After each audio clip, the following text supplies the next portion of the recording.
have that experience, like what I said before, when people want to talk to you when you don't feel ready for it, you're busy thinking about other things. Maybe you got a meeting in 5 minutes, you need to rush up, but she's trying to talk to you, maybe chit-chat or ask you for a favor or some problem.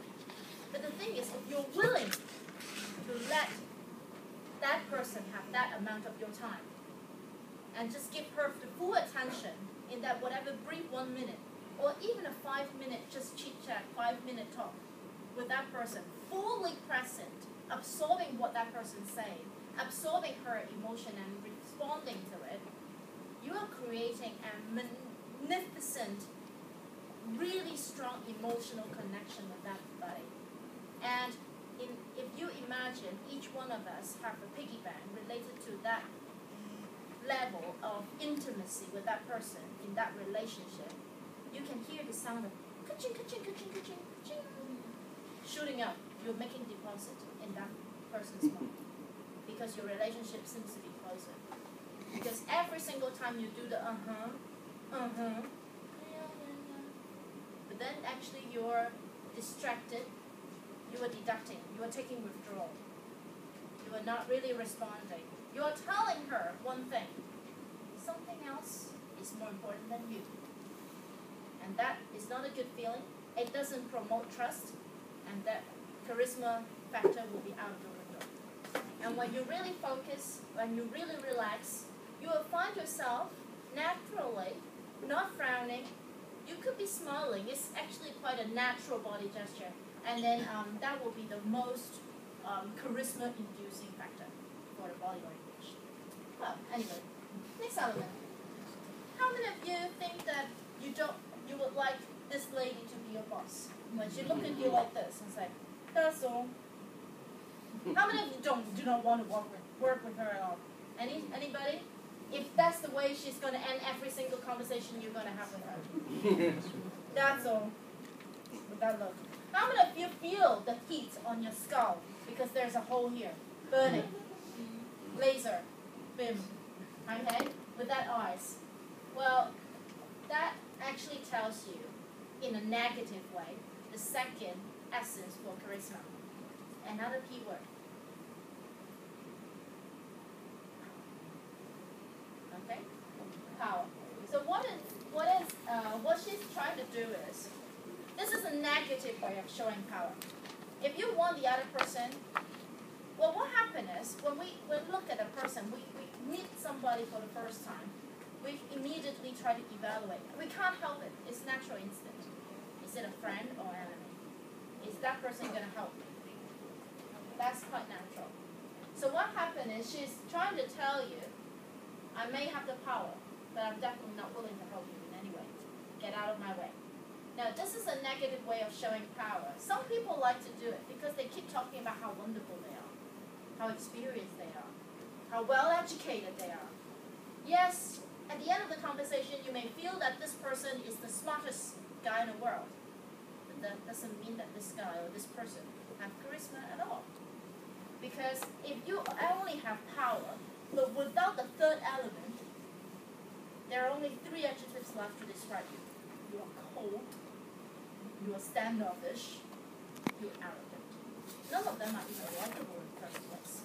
So you don't want to do that. But you want to have power, because power is important. If you combine it with the third element, that's a nice smile. This is actually a wrong example. I'm trying to tell you how an insincere smile will work counter effects. But the last essence for charisma is warmth. If you combine power and warmth together, it's going to be really powerful, because I'm telling that person, the person that I first met, that I have the power to make your day a bit brighter. I'm willing to know you. I'm interested in knowing who you are and how your day has been. And I have the power to make it better.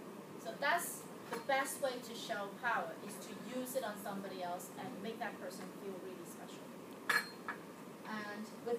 But if you have too much warmth, but without power, that would make you think about the Mr. Nice Guy. Too eager to please.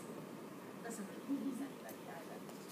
So these are the 3 main essence, so to speak, about charisma. will have a chance to practice that later. So just bear that in mind for now, how you demonstrate warm-up. The next part of this workshop will be a little bit about MC.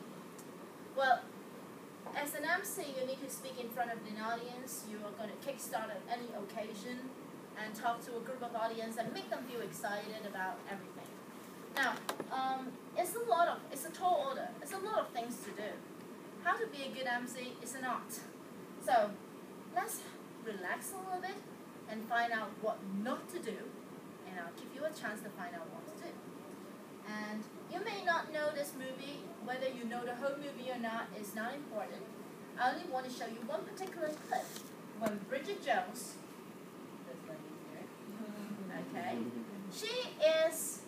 she works in a publishing house, okay, publish books, obviously, and she's at a press conference. Okay.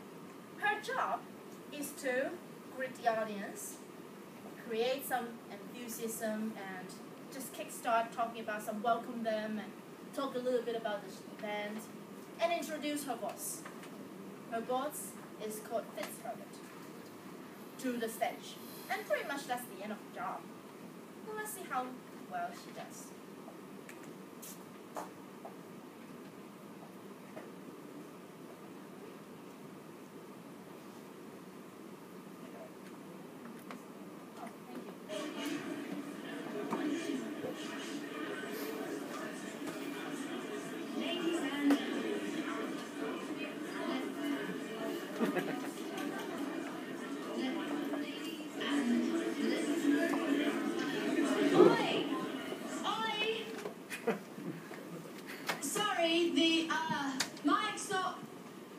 working. Ladies and gentlemen, welcome to the launch of Kafka's Motorbike, the greatest book of our time.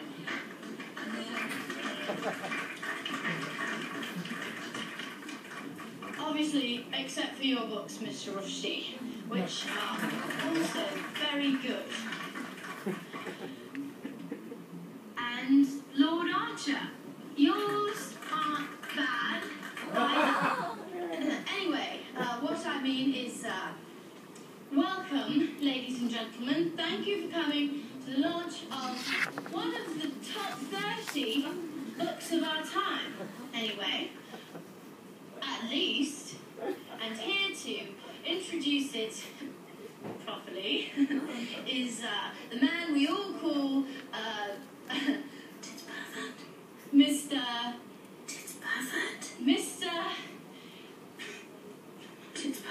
Fitzherbert, because that is his name. Mr. Fitzherbert, thank you.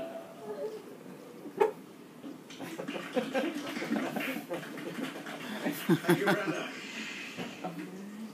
Just switch this on.